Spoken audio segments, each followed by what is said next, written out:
외국의 한 연구소에서 임상 실험을 했습니다. 사람의 몸에서 피를 얼마나 뽑아내야 사람이 죽는가 하는 실험이었습니다. 그 실험의 대상은 사형수였습니다. 그래서 앰뷸런스에 2명의 사형수를 싣고 병원으로 이송을 했습니다. 병원에 도착하자마자 사형수의 눈을 수건으로 가렸습니다. 그리고 주사기 바늘을 혈관에 꽂고 피를 뽑기 시작했습니다. 양동이에 가득 채웠습니다.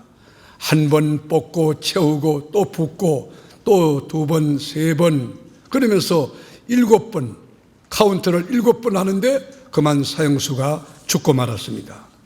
이 광경을 두 눈으로 똑똑히 봤던 한 사형수가 부들부들 떨기를 시작합니다. 몸부림을 칩니다. 안절부절합니다. 교도관들이 포성줄로 묶었습니다. 그리고 이 사형수의 눈을 가렸습니다.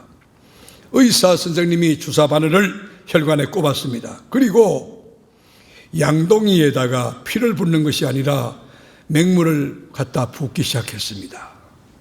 1번 붓고 2번 붓고 3번 붓고 전에 죽었던 그 사형수와 똑같이 7번째 물을 붓자마자 그만 이 사형수가 심장 쇼크를 일으켜서 심장마비로 죽고 말았습니다. 이 광경을 지켜봤던 의사 선생님이 이렇게 멘트했습니다. 이 사형수에게는 바늘 주사기만 꼽았지 피는 한 방울도 뽑지 않았습니다. 양동이에 피 대신 물을 부었을 뿐입니다. 여러분, 이 임상 실험에서 주는 메시지가 뭡니까? 교훈이 뭡니까?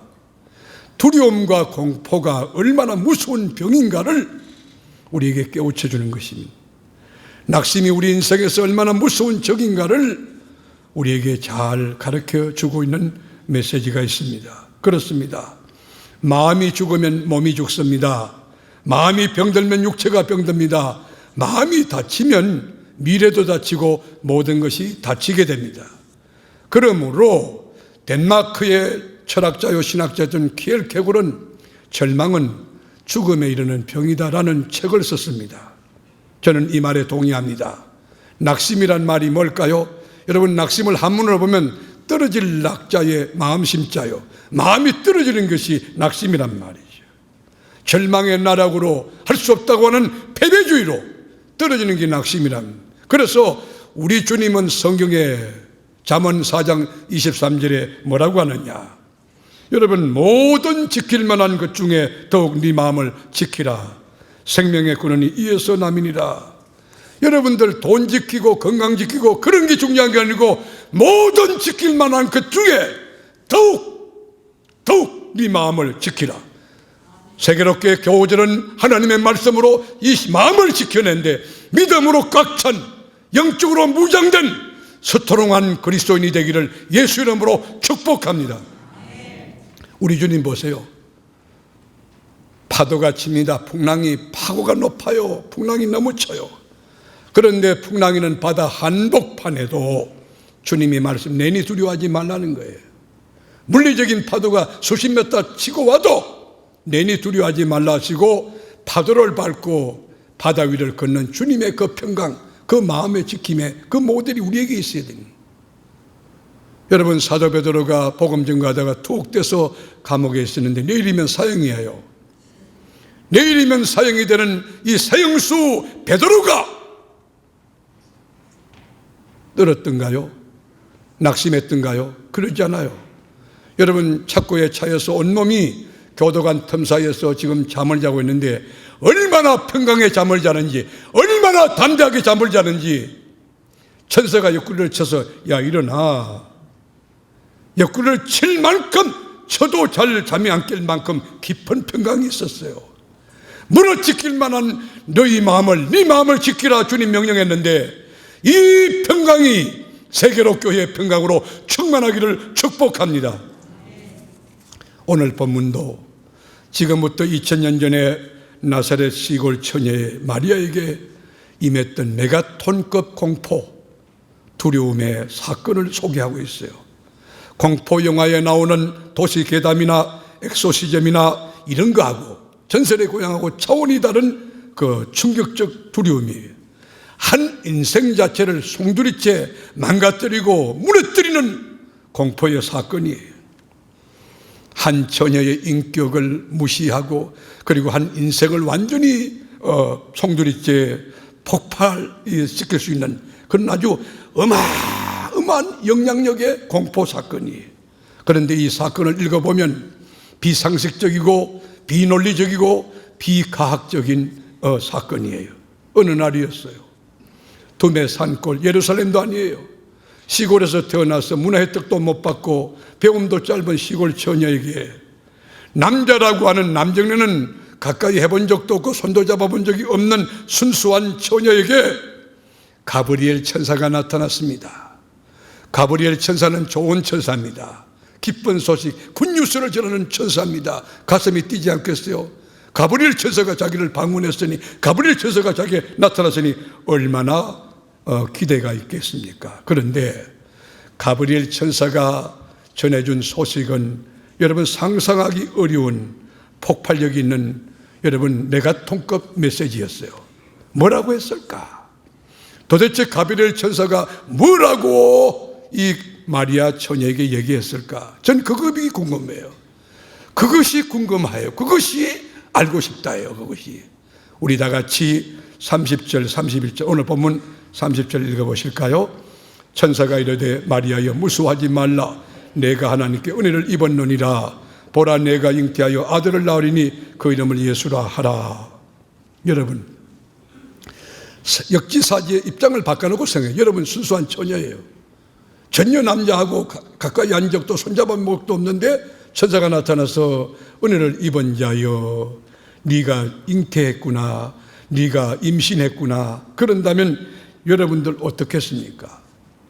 여러분 처녀 마리아가 얼마나 쇼킹하고 얼마나 당황스럽고 얼마나 두렵고 얼마나 가슴 떨리고 얼마나 수치스러웠겠습니까? 그것도 예루살렘이라든지 저 동경이라든지 파리라든지 대도시가 아니에요.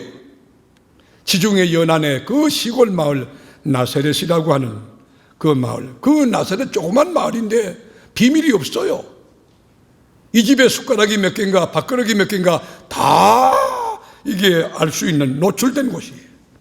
우물가에 물을 이루 나왔다가 아유 그 처녀 백옥춘 처녀가 아기를 가졌다네.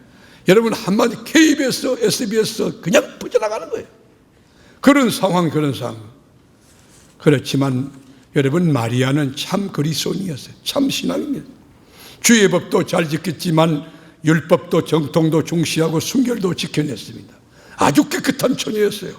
남정네를 전혀 모르는 순수한 처녀에게 너무 충격적인 부끄러운 이 이야기를 전해준 것입니다. 네가 아기를 낳을 것이다. 처녀 네가 잉태했다. 그때 여러분 마리아가 어떻게 반응하는지 아세요? 34절 한번 보실까요? 34절 마리아가 천사에게 말하되 나는 남정네를 알지 못하니 어찌 이 일이 있으리까? 마리아가 천사에게 말하되 나는 남정네를 알지 못하니 그렇지 나는 손을 잡아본 적도 없고 남자하고 30cm 51m 가까이 간 적도 없는데 이게 어찌 된 일입니까? 당연하죠. 그럴 때 가브리엘 천사가 설득합니다. 설득의 지도력이 있어요. 가브리엘이 뭐라고 그러냐면 뭐라고 설득하느냐면 인간적 과학적 그런 거 아니에요. 35절 천사가 대답하여 이르되 성령이 내게 임하시고 지극히 높으신 이의 능력이 너를 덮어지리니 이러므로 나실 바 거룩한 이는 하나님의 아들이라 일컬어지리라. 성령이 내게 임하시고 지극히 높으신 이의 능력이 너를 덮으리니 하나님이 하시면 초과학적으로 초이성적으로 된다는 거예요. 오늘 이 3부 예배도 하나님의 성령이 우리 공동체를 덮어주시기를 축복합니다. 이렇게 설명했던 가브리엘이 다시 더 구체적으로 설명하거든요. 이번에는 아주 임상실험, 그러니까 실물 교수를 들어요. 네 친척 가운데 엘리사벳이라고 있지 않느냐? 그 나이가 많지 않냐?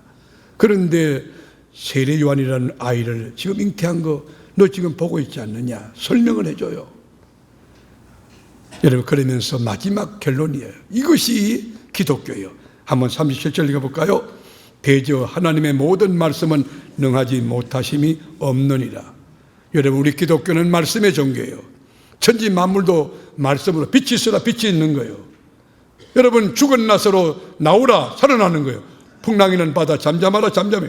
말씀이 가는 곳에 역사와 이적이 나타나요. 우리 교우들은 말씀대로 믿고 말씀대로 순종하고 말씀대로 살다가 말씀대로 되어지는 그런 인생이 되기를 축복합니다.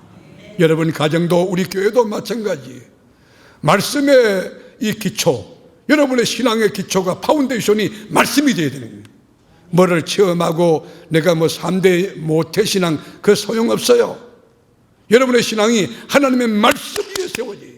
말씀이 가는 데까지 가고 말씀이 멈추면 멈추는. 그래서 가정마다 말씀을 펴고 읽고 묵상하고 암송하고 그 말씀대로 살아가는 거, 이 기독교 신앙은 하나님과 함께 사는 거거든.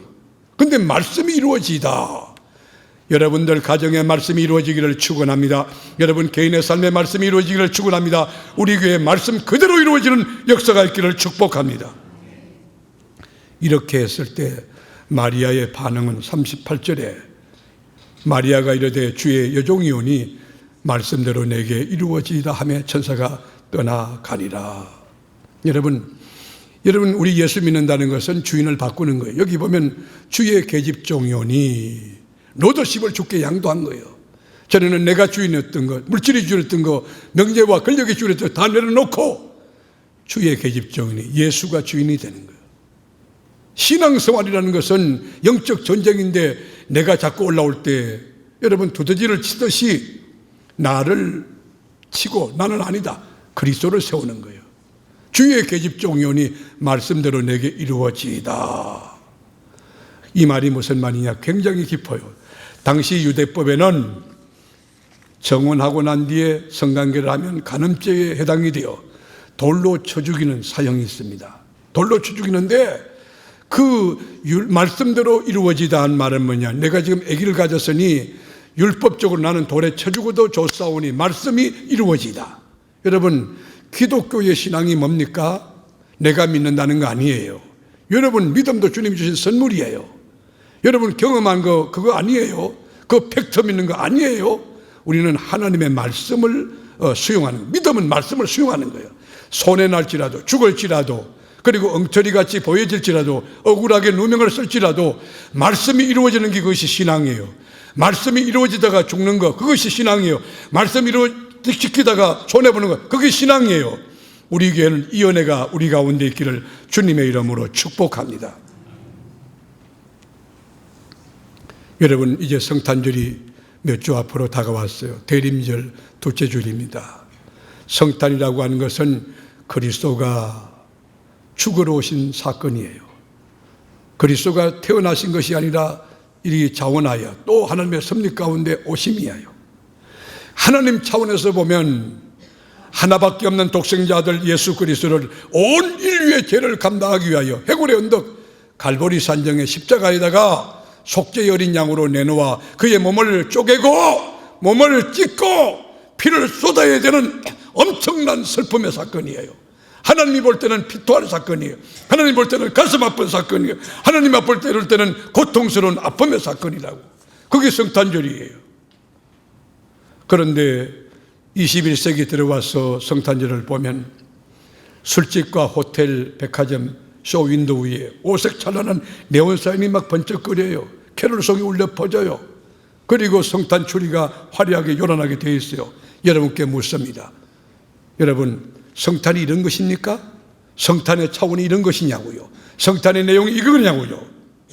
성탄과 술집과 무슨 상관이 있으며 성탄과 호텔과 무슨 상관이 있으며 성탄과 백화점의 쇼윈도 위에 번쩍거리는 여러분 성탄 추리와 캐롤송과 무슨 상관이 있는 것입니까? 여러분, 성탄은 그리스도가 우리를 위해서 죽으러 오신 엄청난 사건인데 경건해야 됩니다. 성탄절 날 아기 예수 강생을 축하하기 위하여 그분께만 영광과 향금과 유황과 모략을 다 돌리기 위하여 오신 목적을 깊이 묵상하면서 하나님 앞에 경건하게 예배를 드리고 연약한 이웃들을 돌아보는 경건한 성탄절 실천하는 그런 사랑을 실천하는 성탄절이 돼야 건강한 성탄절, 성숙한 성탄절이 될 수가 있습니다. 성탄절이 되면 아침에 온 가족들이 다 모여 가정 예배를 드립니다. 하나님을 찬양합니다. 성경을 펴니다. 가족들이 성경을 읽습니다. 그리고 같이 기도합니다. 그리고 가족 회의를 엽니다. 올해는 하나님이 우리 가정에 주신 은혜가 뭘까? 또 이 성탄절날 어떻게 하면 더 주님을 기뻐지게 할까? 큰아들부터 얘기할까? 예, 저는 고아원에 이번에 좀 가서 섬기고 싶어요. 용돈 모아는 게 있어요. 가져오느라 저금통이 많은가요? 깨뜨려봐라. 깨뜨렸어요. 얼마 있느냐? 조금 기다려보세요. 99,999원입니다. 그래, 이거 가지고 고아원에 가서 뭘 하려고. 네, 우리 친구들 빵을 사주고 주님의 이름으로 이렇게 축복해주고 사랑을 전하고 오려고요. 잘했어. 우리 아들 잘했어. 둘째 아들은 먼 성탄절로 계획을 갖고, 예, 저는 독거노인 할머니들에게 가서 인사드리고 그저 손잡아드리고, 그리고 제가 작은 빵 하나씩 이렇게 가서 섬기고 오려고. 아, 그래, 넌 아직 어린데 그런 생각이 아주 기특한 생각했어. 그러면 오늘 우리 이 안방마님 여비마마는 뭐를 생각하시나? 예, 나는 내가 생활의 11조 전부 다 떼가지고 연약한 자, 하나님께 11조 드리지만 그 구제하는 거 이런 것들을 좀 하고 싶어요. 여러분, 가족들이 이렇게 경건하게 성탄을 드린다면, 그런 목장, 그런 교구 기관, 그런 한국의 5만여 교회가 된다면 한국의 성탄 문화가 경건하여 하나님이 기뻐받고 여러분 천군 천사가 쏟아지고 성령이 역사하는 아주 은혜로운 그런 성탄절이 될 줄로 믿습니다. 성탄절 날 막 술을 먹고 소리치고 싸우고 경찰서 만원이 되고 그런 성탄절은 주님이 원하는 성탄절이 아닌 것입니다. 성탄절은 경건해야 됩니다. 오늘 본문에 여러분 이 주인공 마리아를 만나보시겠습니까? 한번 그분을 분석해 보세요. 신원조해 보세요. 정말 별 볼 일 없는 낯선 인생이에요. 학력이 있습니까? 외모가 있습니까? 스펙이 있습니까? 커리어가 있습니까? 유다 지파의 다윗의 후손으로 난 것, 그거 외에는 내놓을 게 아무것도 없어. 요셉이라는 의로운 청년과 정혼한 것밖에 없어. 시골 처녀요, 무명의 처녀요. 그리고 나사렛이라고 하는 곳이야요. 나사렛은 지중해 동쪽 연안에 위치한 아주 작은 마을입니다. 도시가 아니에요. 두메산골이에요. 로마의 식민지입니다. 로마인들이 무시하는 지역이 나사렛이며 유대인도 그 지역에서, 그 나사렛에서 선한기 나오겠느냐. 무시하는 지역이요. 갈릴리 해변의 구렁 지역이라고. 여러분, 그렇습니다. 나사렛이든 마리아든 공통점이 있습니다. 아무도 알아주지 않는 별 볼 일 없는 사람이라는 것입니다. 소위 말하면 아웃사이더 인생이라는 것이죠. 존재감 없습니다. 자존감도 없습니다. 외모도 없습니다. 학력도 없습니다. 그냥 순수한 시골 처녀일 뿐입니다. 그런데 하나님의 말씀이 임했어요. 그런 처녀에게 하나님의 말씀이 임했어요. 그게 뭘까? 28절 읽어볼까요? 28절, 그에게 들어가 이르되 은혜를 받은 자여 평안할지어다 주께서 너와 함께 하시도다 하니. 여러분, 여기 보면 키워드가 세 가지가 다 같이 은혜, 평안, 함께. 여러분, 여기 보면 은혜와 평안과 함께. 누가 함께 하느냐? 주와 함께, 주가 함께. 이 키워드예요. 굉장한 메시지. 여러분, 시골 처녀, 무명의 처녀, 아무것도 아닌 낯선 인생 그 처녀였지만, 나사렛에 있는 그 사람이었지만 우리 주님이 나타나서 은혜를 받은 자여 평안할지어다 너와 주님이 함께 하시도다. 이 놀라운 메시지가 21세기 4차 산업혁명 시대를 살아가는 우리 세계로 교우들에게 각인의 심령의 귀에, 가정에, 우리 교회 공동체에 들려지기를 주의 이름으로 축원합니다. 신분과 학력과 가문과 외모와 스펙이 없다 할지라도 하나님의 은혜, 솔라 그라티아예요. 하나님의 은혜, 하나님의. 지금까지 지나온 것도 하나님의 은혜지만 앞으로도 하나님의 은혜요. 그리고 여러분, 들어가도 나가도 주의 은혜를 입고 살아가는 은혜. 이 마리아가 주의 은혜를 입은 자인데 여러분에게 주의 은혜가 넘치기를 축원합니다.